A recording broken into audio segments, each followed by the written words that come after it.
کاغذ درج کرواتے ہیں تو تب آپ ایفیڈیوٹ دیتے ہیں کہ یہ ساری پراپرٹیز میری ہیں اور میں اس کو ایفیڈیوٹ دے رہا ہوں. سرٹیفکیٹ کا بالکل مختلف مطلب ہے. اب میں شوکت خانم، میں آپ کو مثال دیتا ہوں. شوکت خانم کا سالانہ جو کہ بجٹ ہے وہ تقریباً 16 ارب روپیہ ہے. میں ہوں چیئرمین بورڈ کا. میرے سامنے وہ آتا ہے بجٹ، وہ سائن کروانے کے لیے جو یہ سرٹیفکیٹ جو جس کی یہ بات کر رہے ہیں شوکت خانم کا. اکاؤنٹنٹس ہوتے ہیں ہمارے، انہوں نے پورا دیکھا ہوتا ہے، پھر وہ آڈیٹرز وہ دیکھتے ہیں اس کو، پھر وہ مجھے بیٹھ کے کہتے ہیں کہ جی ہم نے یہ سارے اکاؤنٹس دیکھ لیے ہیں تو اب آپ اس کے اوپر سائن کر دیں. اور جب میں سائن کرتا ہوں تو میں یہ کہتا ہوں کہ to the best of my knowledge, جہاں تک مجھے پتا ہے یہ اکاؤنٹ ٹھیک ہے، کیونکہ میں ان کے اوپر رلائی کر رہا ہوں.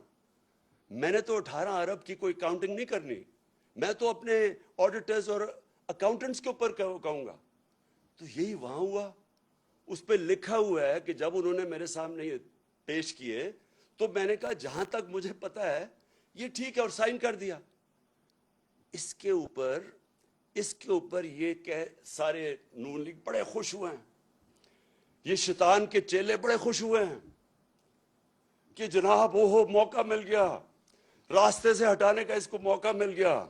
ویسے تو یہ ہٹتا نہیں ہے، جو مرضی کر دو، یہ عوام اس کے ساتھ کھڑی ہو گئی ہے، قوم بیدار ہو گئی ہے، تو چلو اب ٹیکنیکل ناک آؤٹ کرو، کسی طرح کوئی چیز پکڑ لو. ان لوگوں کو شرم آنی چاہیے، شرم آنی چاہیے ان کو. یہ جو پرائم منسٹر یا کرائم منسٹر اور اس کا جو ابھی بیٹا وہاں سے ہٹایا ہے پنجاب سے، 24 ارب روپے کے ان کے اوپر کرپشن کے کیسز تھے. یہی الیکشن کمیشن تھی، انڈر ٹرائل تھے دونوں.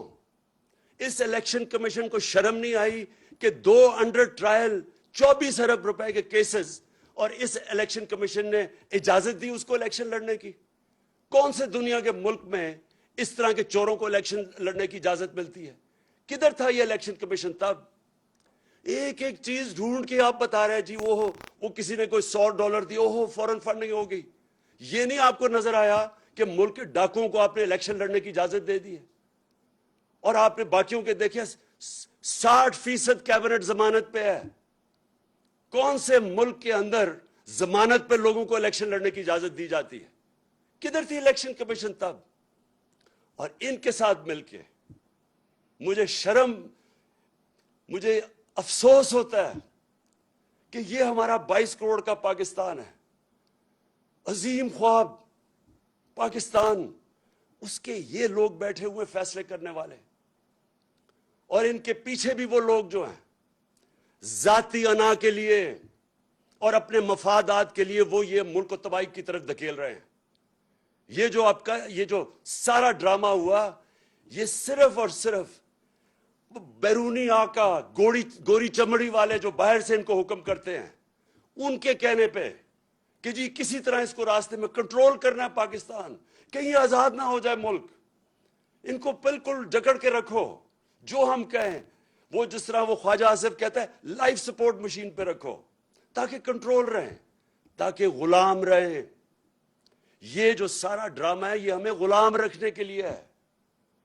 جس طرح کہ اس طرح کا جو انہوں نے یہ بیٹھ کے نون لیگ سے اور پتہ نہیں کس نے اور ان کی مدد کی ہے اس طرح کا ڈاکیومنٹ دینے کے لیے.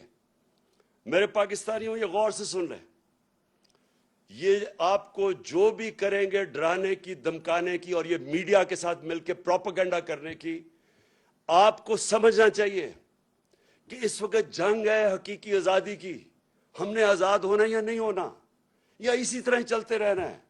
پیچھے سے ڈوریاں کنٹرول ہوئی، الیکشن کمیشن کبھی آ گیا، میڈیا کے ذریعے کبھی کسی کی پروپیگنڈا کر کے کسی کو برا بھلا کہہ دیا. اور یہ چور جو 30 سال سے چوری کر رہے ہیں، یہ ملک کے اوپر بیٹھے ہوئے ہیں.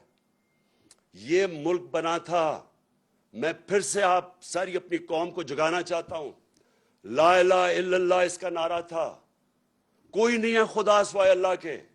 یہ ہمیں ان جھوٹے خداؤں یا بیرون ملک کے ان آقاؤں کے سامنے جھکانا چاہتے ہیں.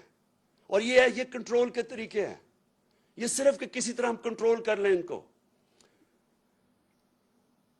یہ قوم جو میں نے دیکھا ہے، میں آج آپ کو کہوں کہ جو 4 مہینے میں نے اپنی قوم کو دیکھا ہے، مجھے سب سے زیادہ خوشی یہ ہے کہ یہ قوم میں بیداری آ گئی.